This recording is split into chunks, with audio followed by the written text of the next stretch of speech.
Hey, welcome back to Hillbilly Adventures. So, the RC Ferry brought me some new tires today. They are Proline crawlers. And there they are. Brand spanking new. Got that, that stinky new rubber smell, that's for sure. Wow. So, what we're doing on the 6x6 today is we have been doing some massive repairs. Had some pretty good damage done at the Rock and Rolls event, ROELS, in Yadkin, North Carolina. And I have been doing some major repair. There's the body right here. Stuck it with some new paint. I had to repair this entire piece, was gone, and I repaired it on purpose to look kind of jacked up like that, and added a few more dents and dings. Actually added some more body damage on purpose here and there because I want this thing to look like, oh, I knocked this tooth out, I put that back. I want it to look like it's been, used really hard.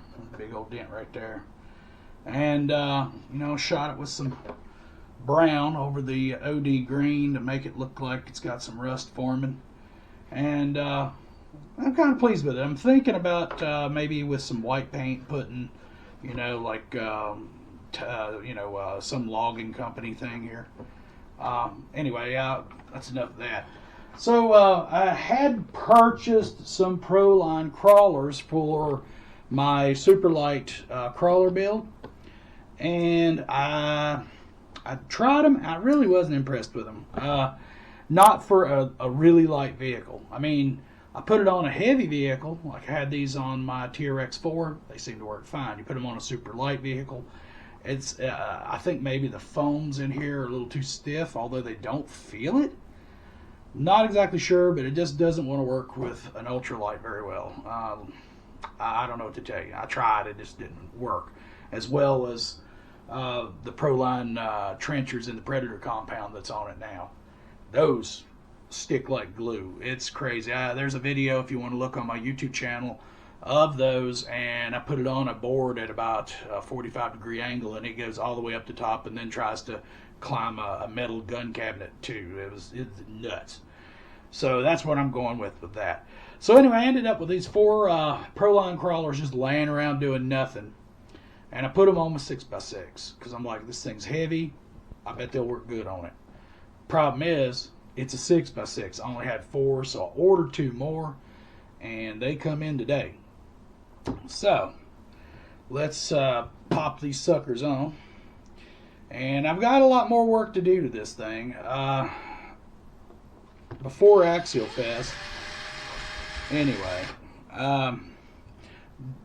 got to put a, long story short, there were some things that happened where I ended up having to borrow the receiver out of this thing for my Mighty FC Jeep build. And I had to do that simply because the receiver that was in it had taken some damage a long time ago, and the bottom had basically got ripped off of it, and I put it back together and it seemed to be okay, and I was having this weird glitch in reverse, and I was freaking out. I thought it was my 1080 electronic speed control by Hobbywing, and I have another one here, so I popped it in, did the same thing. I thought maybe the motor's bad. I put a brand new motor in it, same thing. And finally, I pulled the receiver out of the 6x6, threw it in there, and voila, it was fixed. So it was the receiver all along. So anyway, I had to order a new receiver, which it's actually here, and it's actually right here. Little receivers for the Fly Sky GT5. It's pretty good receiver. The only problem I've had is with that one that got broken, and this whole back piece got ripped off when I tried to remove it from another model that I was selling. and undoubtedly it damaged the board in there, and I just never realized it. But don't worry about it. That receiver's still being used because it got put in my boat, and boats don't go in reverse very often. If it glitches a little bit in the water, I don't think you're going to be able to tell with a prop in the water. So, hey, it's still a kicking, and it'll still get used.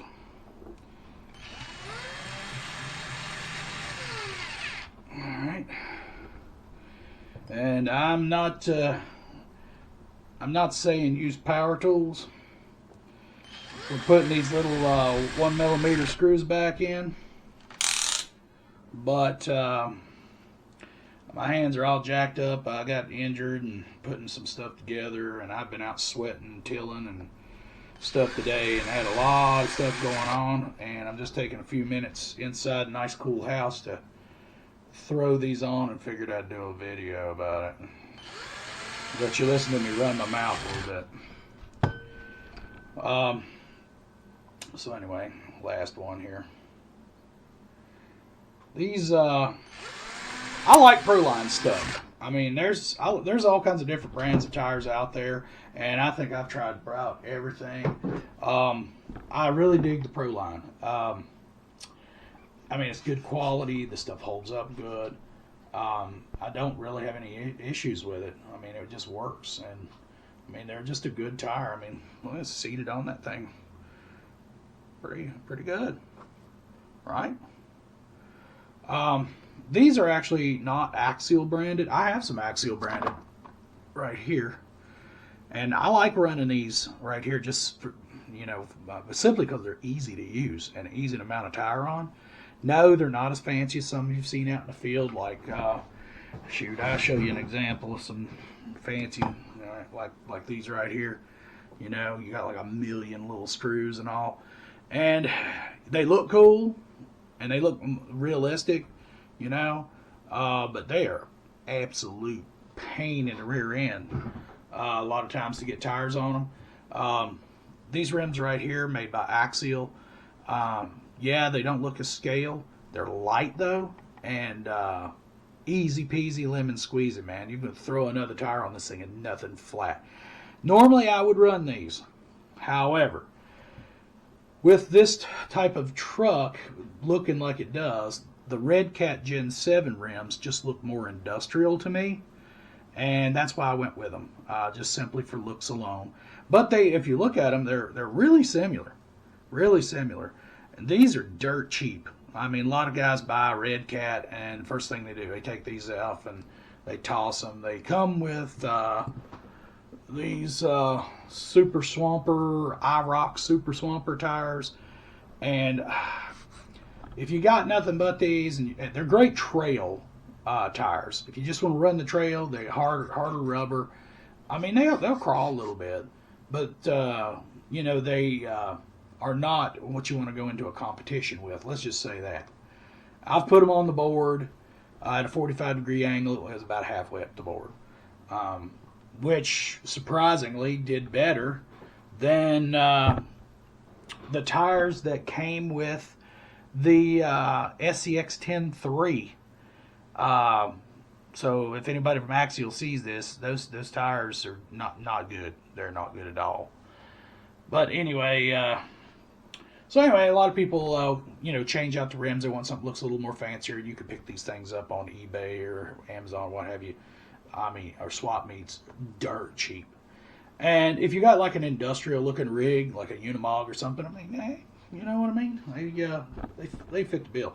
However, if you're not caring about looks so much, you want performance, I would recommend these. They've been good to me. Axial makes an excellent three-piece wheel, and easy to put your tire on. You can switch stuff out super quick. So, and normally, like I said, I'd run those, but I'm going for a different look this time around. So, let's stick this sucker on right here. Get our wheel nut started. I'm going to try to find me some some caps to cover the wheel nuts on this thing. The standard Axial ones won't work with the red cat Gen 7 wheels. And just so you know, if you're going to do this, you may have to, buy something aftermarket, if you want a cap. Which I'm not exactly sure why they won't, because there's plenty of thread left over for something to bite onto. But I think it might be this piece here, where it's kind of sunk in. It just doesn't bite. It's probably close, but no cigar. I might be able to take the Axial ones and trim them down a little bit and make it fit a little closer and actually work. So anyway, here we go. Got crawlers all the way across now. I still got one side to do over here. This sucker is not getting any lighter, guys. I'll tell you that right now if you build one. She ain't getting no lighter. Of course, the dog is over here watching because she loves to get triggered when she hears any sort of power tools. And she's over here drooling all over my floor right now. Just can't wait for me to fire up this cordless drill so she can go into her rack. All right. Let's take this thing and put it over here for right now. Get it out the way. Give me some room. All right. I did run these iRocks, as you can see. It's what was on this thing. And I did run it at Rock and Rolls. And I dig the look of them. I thought, with the look and the rim, I thought it looked really good. I'd never run one of these in a competition type scenario or anything. And I learned really quick that these are not good with climbing. Not good at all. I was not able to get up a lot of things that I would normally be able to get up. And the other guys, they had their 6x6s there. And they were able to go up stuff. And I was just sitting there spinning my wheels. And the dog just knocked over my body. Because, like I said, she loves to freak out. Normally, I lock her out of the hobby room when I'm doing this because that tail of hers is like a wrecking ball.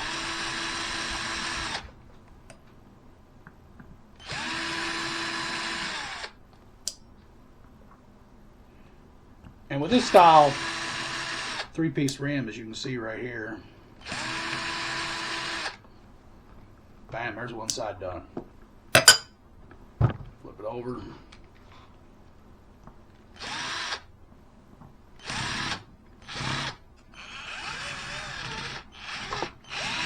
Yeah, that one's about stripped.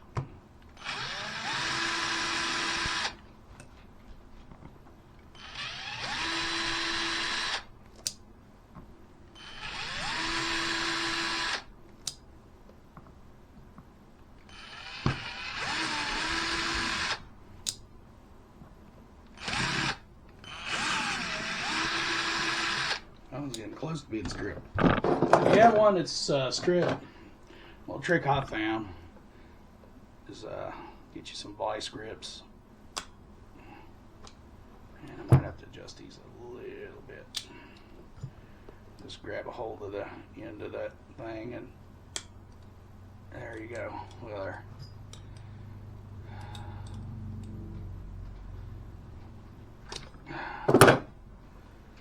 After you get her loose, sometimes you can get it just to come right out. There it goes.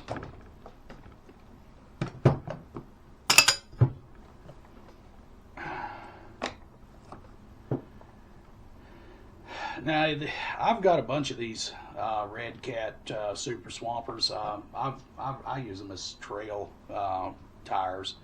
When me and my wife go on vacation or whatnot, we bring our RCs, and I just run these to keep from messing up my good comp tires.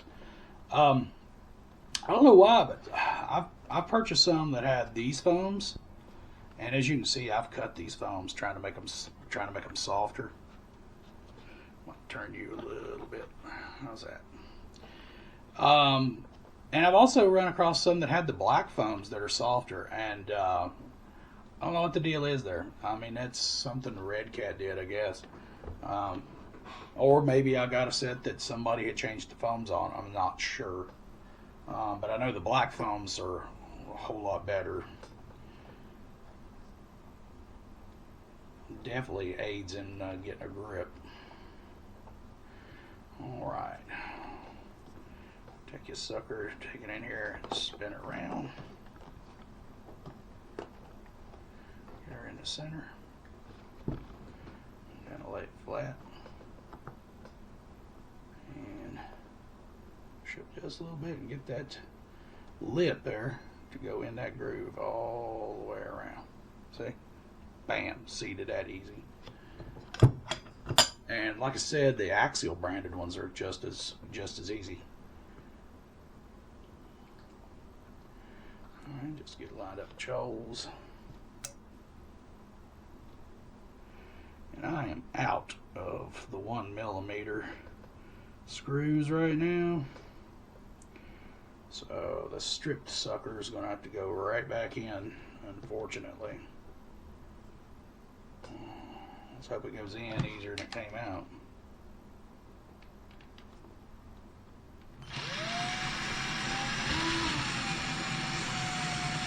There we go.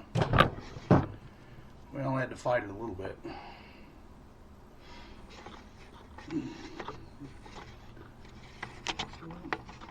Microphone cord over here getting all up in your way. Sorry about that. All right. Let's get the show on the road here.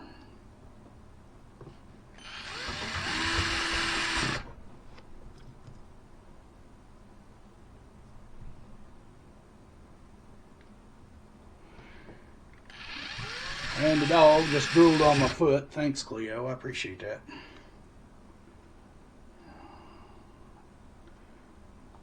Should make it really interesting when I go to stand up on this hardwood floor. I have no idea why she freaks out like that. She's just like really sensitive to noises, I think. That's all I can figure, because any kind of weird noise, she goes on into her act. And sometimes she even will lick doors, which is terrible because I have to go back and clean them and repaint them, because her tongue undoubtedly has got, you know, acid or something on it that eats the paint clean off, man. It's like, you know, if I wasn't a dog person, I probably would be pretty ill about that and try to get rid of her. But I've had dogs all my life, and I know how they can be sometimes. And there's good and bad, just like with people. She's got more good than bad, and if you know, her only thing that's bad about her is freaking out over weird little sounds, then I guess, you know, we'll just deal.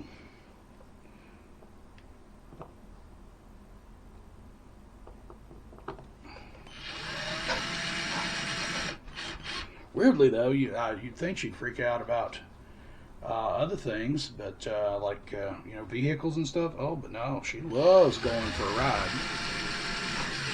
Riding lawnmower, tiller, none of that stuff bothers her. It's cordless drills and power tools and weed eaters, of all things.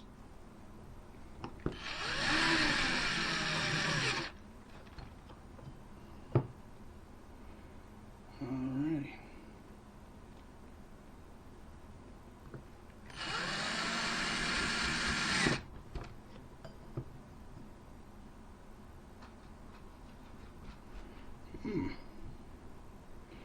Either I'll have dropped the screw, or this one was missing one. Oh, there it is. There it is.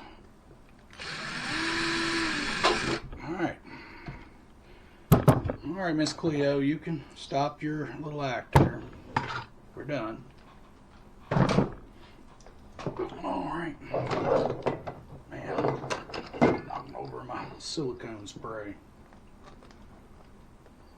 Okay.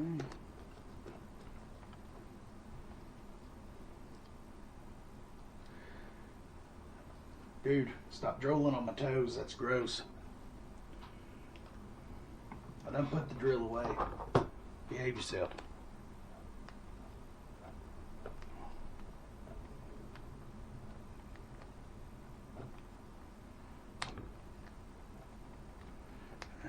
almost done here.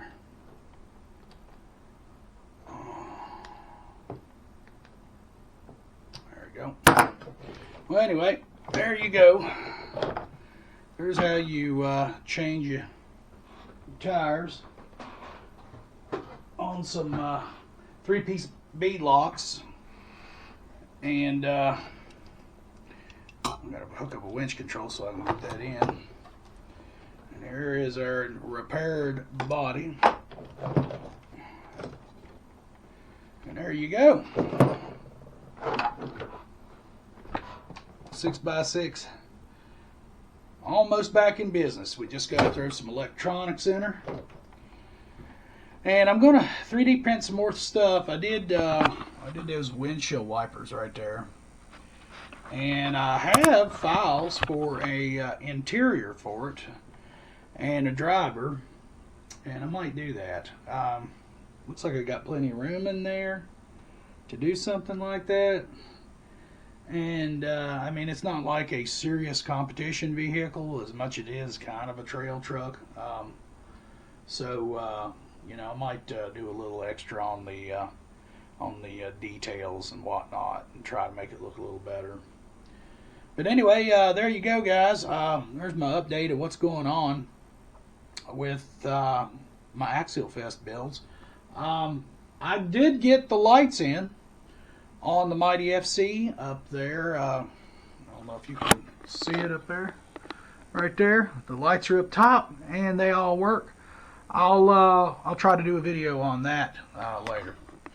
Anyhow, it's been a rough day for me. I've been working my tail off, and I think I'm going to go relax and let the dog relax and stop drooling everywhere. Y'all have a great day.